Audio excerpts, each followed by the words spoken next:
ladies and gentlemen, welcome back to Devil's Den Hockey. Now, it's been a while since I've done our last video. I'm not gonna lie, we have been watching the Olympic Games. We've been watching Team Canada go from game to game to game to quarterfinal, and now we're gonna be heading to semifinals. Now, I didn't do a video for the preliminary matches because I'm gonna be 100% honest with you guys.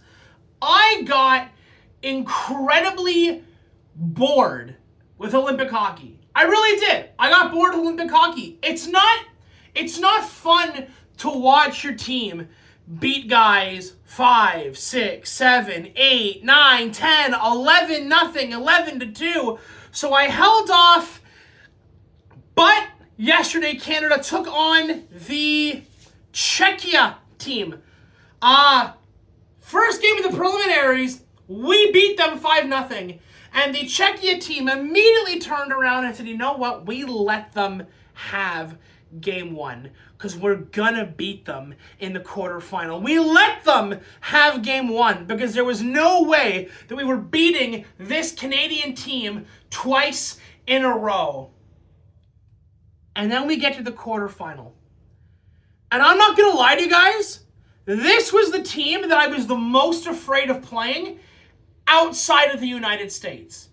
The Czechia team is, in my opinion, criminally underrated. Everyone's talking about Canada and the US and Finland and Sweden, the big four, right? The big four of international hockey, but no one's talking about Czechia. No one's talking about just how good they are. And they are officially the closest team to beating Canada. Now, they didn't. We took it in overtime. But I need to be clear. As I go through this game and talk about how good this game was, I need that to be in your guys' head. This team is criminally underrated, the Czechia team. You look at this team, and they don't have a Connor McDavid. They don't have a Sidney Crosby. They don't have a Celebrini. They don't have the creme de la creme of international hockey. But what they've got is a team that will hit you, that will spit in your face, and will give absolutely zero shits being given until you are beaten down and defeated. So, let's go over this game period by period by period. So, first period, about 3 minutes and 5 seconds into the game, Canada opened to scoring. This is exactly how everyone expected this to go, and it is Macklin Celebrini with an assist from Connor McDavid, which opens up the scoring. Connor McDavid, previous to this quarterfinal game, has 9 points in 3 games, has 3 consecutive 3-point games, and he opens up period 1 with an assist from Celebrini. Celebrini getting his 5th of the tournament. Kid has been unbelievable. He's been that good. But you know what? Czechia decides we're not going to take this shit laying down. Because about 5.5 minutes later, they score and the game is tied 1-1. And I'm sitting here going, yeah, it's fine. Let them have their goal. Let them have their, tying goal. Keep an eye on them. But, Canada should still beat these guys. Right? Well, closer to the end of the first period, about 14.5 minutes into the game, who scores but a power play goal, Ovechkin style, sit at the circle, stick up, and one-time it, that none other than David freaking Pasternak. And we go into the second period, and Czechia is winning the game. It is the first time all tournament, it is the first time in years that Canada is trailing a game. We move into the second period.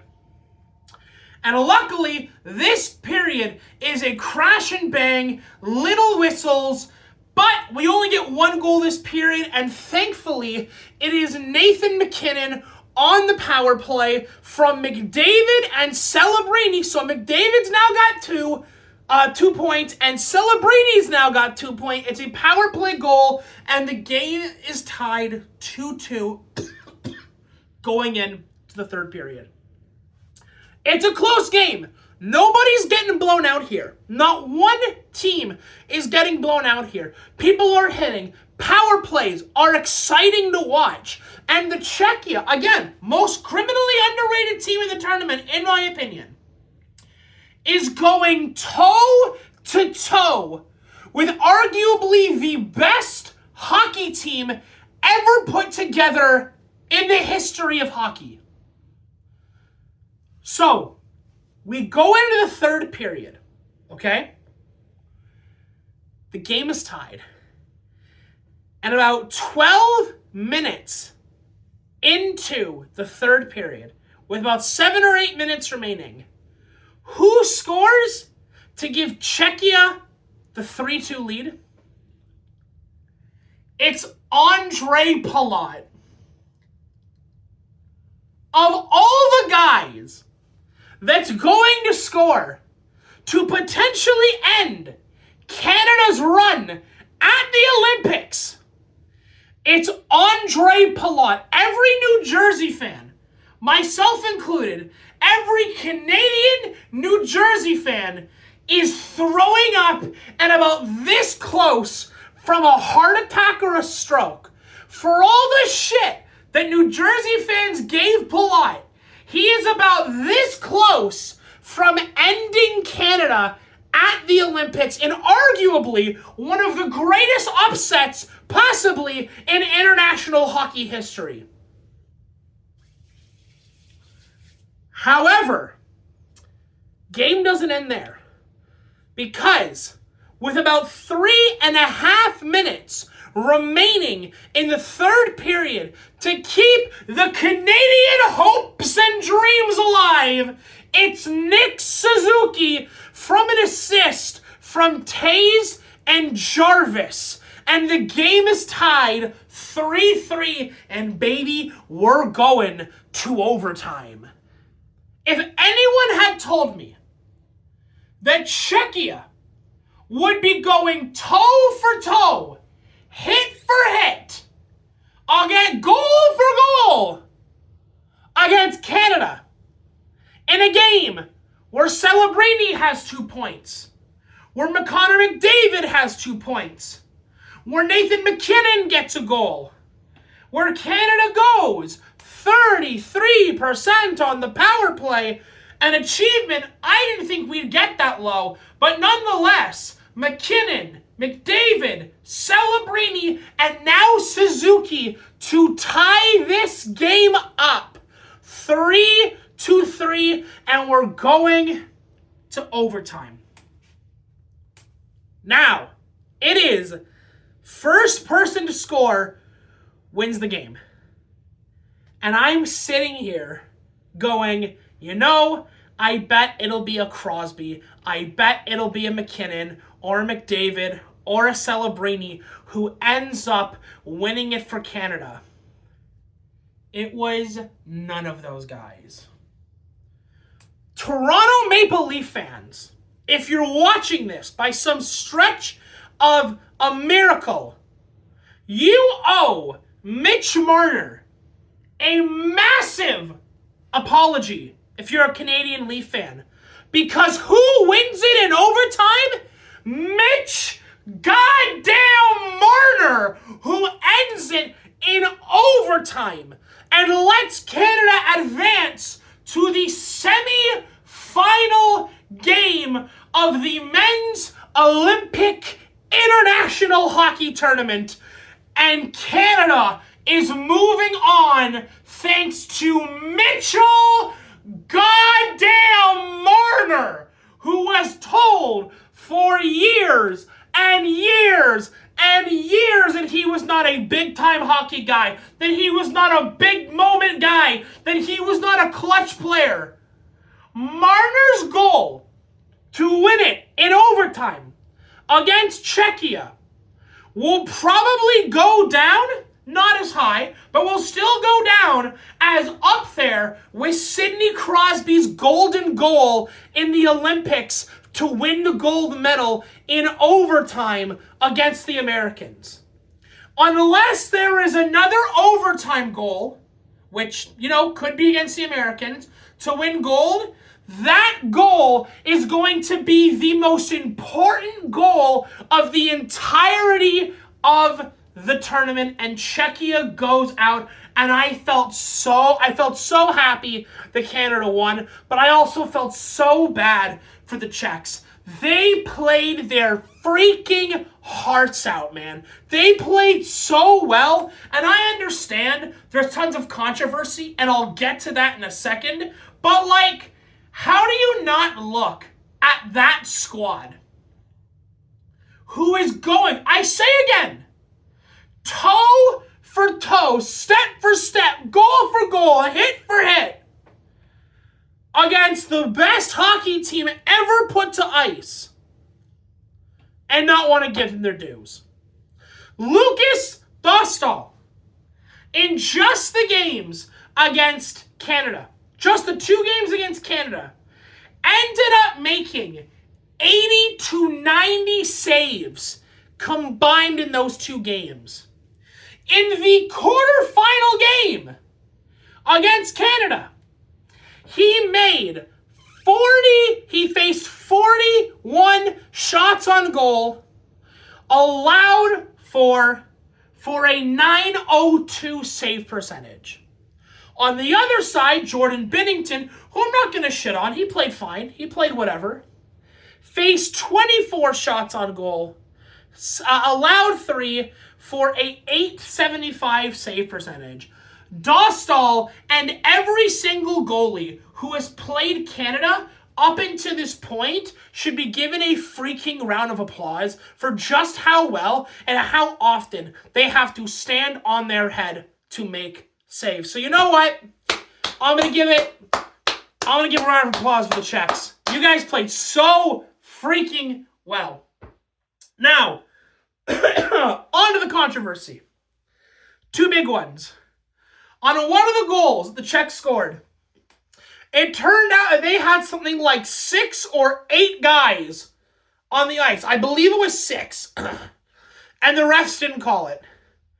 On the other hand, Canada got away with a couple of things here or there. I'm not blind. I'm not partisan. I'll criticize Canada where it's necessary. Canada got away with a couple of stuff. But the toughest thing about this game is the loss of the heart and soul of not only this team, Canada, but as Mr. Canadian Hockey, Sidney Crosby, gets injured from a hit from, I believe it was a combined hit from Gudis and Natchez. I'm sorry, I wouldn't want to be on the receiving end of a Gudis hit, let alone the receiving end of a Gudis and Natchez hit together. He gets hit on the boards. It's a clean hit. It is what it is. He just gets absolutely crunched. And Crosby takes a couple of steps to rejoin the play and then goes, nope, I can't use my legs right now. And turns it back to the bench, and Crosby doesn't return to the game. We have no idea if Crosby is going to be back for future games. And that is a massive, massive, massive blow to Team Canada, losing Sidney Crosby. And I'm not going to say, now, Canada has a lack of depth. You still have Connor McDavid and Nathan McKinnon as your first and second C. But you had Sidney Crosby as your third C on Team Canada, okay? His presence on your team is enough to turn the tide. This guy has been like the captain of the NHL for going on almost 20 years now. It is impossible to replace a Sidney Crosby. His motivation, his work ethic, and he still got it. He hasn't lost a step since he came into the NHL. So, it is what it is. Canada advances. Great. Fantastic. Wonderful. But now, they go into a semifinal game without Crosby. It sucks. It just means that Celebrini, Nathan McKinnon, and Connor McDavid are going to be expected to step up even more than they already have, who have basically dragged this team to success. And it's not like Marner hasn't had success, or Suzuki hasn't had success, or Stone hasn't had success, or any of these other guys on the, depth chart of Canada. But it really has been the Celebrini and McDavid show for Team Canada. So, on that note, guys, I'm going to wrap it up here. We'll be back after Canada plays in the semifinal match. We'll do a video probably either the same day, probably the next day, to be honest. Yeah. Go Team Canada, and remember, these colors, this red and white, these goddamn maple syrup colors, do not run. Take it easy, and I will see you guys in the next one. Adios.